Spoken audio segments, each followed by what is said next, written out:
eventually, Europe holding out for a 15-13 win. But after they dominated the first 2 days, the way the Americans fought back in the singles was something to behold. Give them huge credit. I mean, they were being lambasted. They were being called embarrassing the first 4 sessions. And you can't really argue with that. It was 11.5, 4.5 going into the singles, but then Victor Hovland couldn't play. Now, and they just called that a tie. He was supposed to play Harris English. To me, that's a bit ridiculous. Surely you can have a reserve like any other sport. Alex Noren was a vice captain. He won the BJA Championship a few weeks ago in Europe. He could easily have stepped in and played. You know, imagine if you only have a few points to win and then 4 or 5 of the guys go down with an injury. I know they wouldn't do that, but you set a precedent.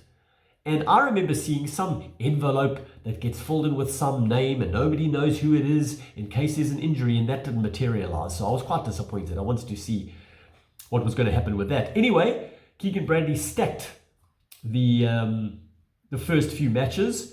Cameron Young, who was really good for them over the few days, beat Justin Rose 1-up. Justin Thomas beat Tommy Fleetwood 1-up, both with good putts on the final hole.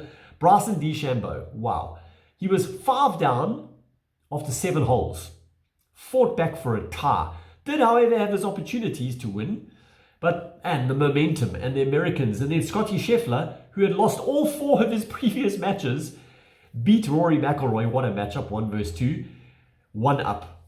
Then Ludwig Aubert beat Patrick Cantlay 2-1. So they were creeping closer. Xander Schauffele smashed John Rahm 4-3. It was still up for grabs. JJ Spawn beat Sepp Strucker 2-1. Then, oh man, Russell Henley was 1 ahead on the 17th. He had a very makeable putt to end the match there and missed it, just short.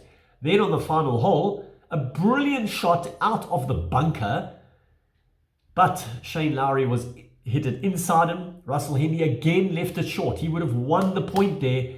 Lowry sinks it, and he looked very awkward in his celebration, but that retained the cup with their 14 points.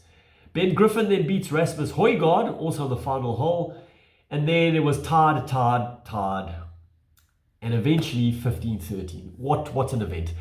Keegan Bradley, oh man, he's definitely going to look back on a few decisions that he made, but I think the issue from the start was the fact that they picked him.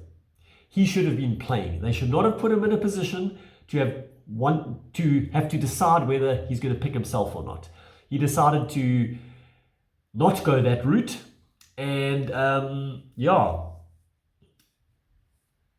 if he was going to pick himself, he should have decided a few months before that, and then brought in a co-captain, maybe a Phil Mickelson. That's all I'm saying. I mean, he's got the most points ever for the Europeans. Sergio, by the way, is the most for Americans, for the Europeans. By the way, Scotty, 3 wins, 6 losses, 3 halves so far. Not great for the world number 1. But Tiger Woods, 13 wins, 21 losses, 3 draws. And he only ever won 1 Ryder Cup. Interesting, right?